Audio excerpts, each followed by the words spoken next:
Welcome to how to safely reheat leftover rice to avoid harmful bacteria. In this video, we reveal the hidden dangers lurking in your rice cooker, the sneaky spore that can survive heat, and why safe handling matters from kitchen to table. You'll learn about the 2-hour danger zone, the critical 165-degree safety rule, and the best reheating methods, microwave, stovetop, and oven, for large batches. We'll also cover the one-time reheating rule and the warning signs of contaminated rice, so you can enjoy leftovers with confidence. 1. Understanding the hidden danger in your rice cooker. You might be shocked to know that rice is considered a high-risk food for B. cereus-associated food poisoning. This isn't just some minor stomach upset we're talking about. Thousands of cases of food poisoning caused by B. cereus are estimated to occur annually in the U.S., yet most people have no idea they're playing culinary roulette every time they reheat yesterday's rice. The bacteria responsible for this crisis has a name that sounds like something out of a science fiction movie: Bacillus cereus. What makes this situation even more terrifying is that the vast majority of cases go unreported, because the symptoms are generally mild and subside on their own. Think about that for a moment. Thousands of people are getting sick from something as simple as leftover rice, and they don't even realize what hit them. 2. The sneaky spore that survives your kitchen heat. Intestinal B. cereus forms spores that give off toxins. At room temperature, these spores can increase in number, creating a perfect storm in your leftover containers. Unlike other food bacteria that cooking can eliminate, these microscopic troublemakers are built like tiny tanks. The spores of B. cereus survived cooking and were capable of germination and outgrowth. Here's what happens that'll make your skin crawl. When you cook rice, you're actually creating the perfect environment for these spores to thrive. It survives the initial cooking process as a spore, and if it's left out at room temperature, it'll produce toxins, explains food safety expert Emily Hovis. The heat doesn't destroy these spores, it just wakes them up from their slumber, ready to multiply and produce dangerous toxins. 3. Why Chinese restaurants get blamed, unfairly. You've probably heard people joke about fried rice syndrome, or make uncomfortable comments about takeout safety. The truth is more complex than racist stereotypes suggest. In most of the cases, the mentioned foodborne outbreaks came from Chinese restaurants or takeaway shops which left the boiled rice to dry off at room temperature. The predominance of cases in these types of restaurants is linked with the common practice of saving portions of boiled rice from bulk cooking. But here's the kicker: this isn't about the quality of any particular cuisine. It's about volume cooking and storage practices that could happen anywhere. The real culprit is time and temperature, not ethnicity. Any restaurant or home kitchen that bulk cooks rice and lets it sit around is playing the same dangerous game. 4. The 2-hour death zone your rice enters. Food safety experts call it the danger zone, and it's not just dramatic naming.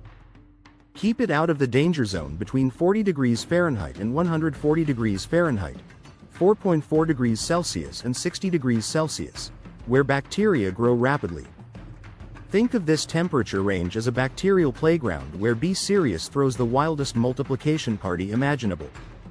Bacteria grow rapidly between the temperatures of 40 degrees Fahrenheit and 140 degrees Fahrenheit. The clock starts ticking the moment your rice finishes cooking. Within 2 hours of cooking food or after it is removed from an appliance keeping it warm, leftovers must be refrigerated. Throw away all perishable foods that have been left in room temperature for more than 2 hours.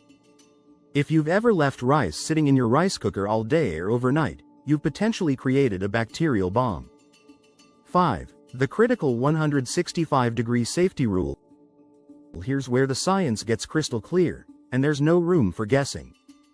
When reheating rice, make sure it is 165 degrees Fahrenheit, 73.8 degrees Celsius, or higher throughout.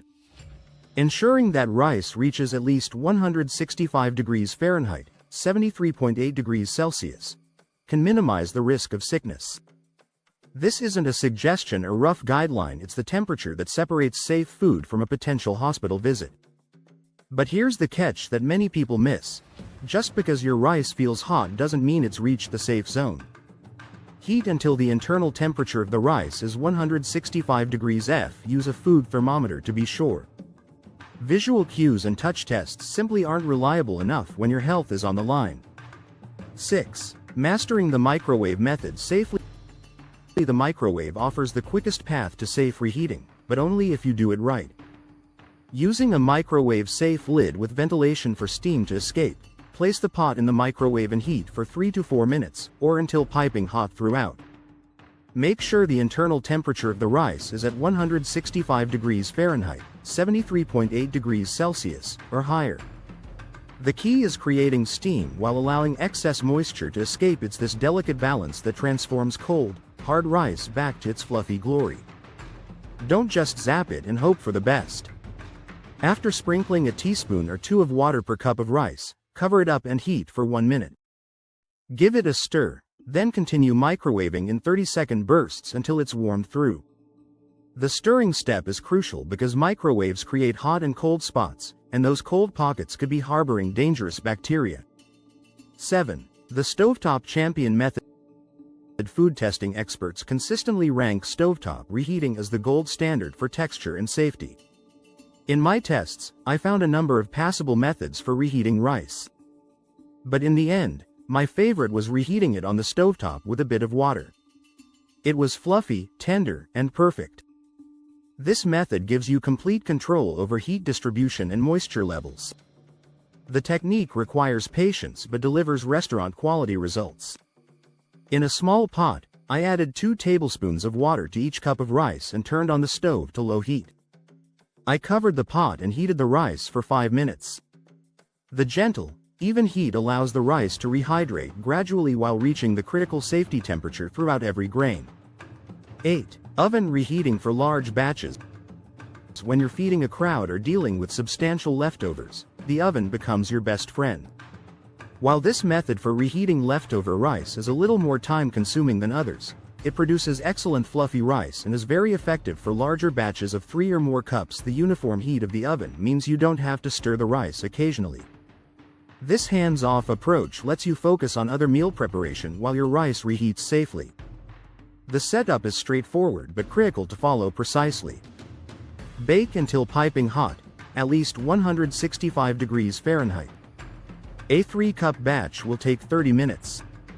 You can also pour 2 tablespoons per cup of rice into a baking dish, add the rice, cover securely with foil and bake in a 300 degrees Fahrenheit oven until piping hot.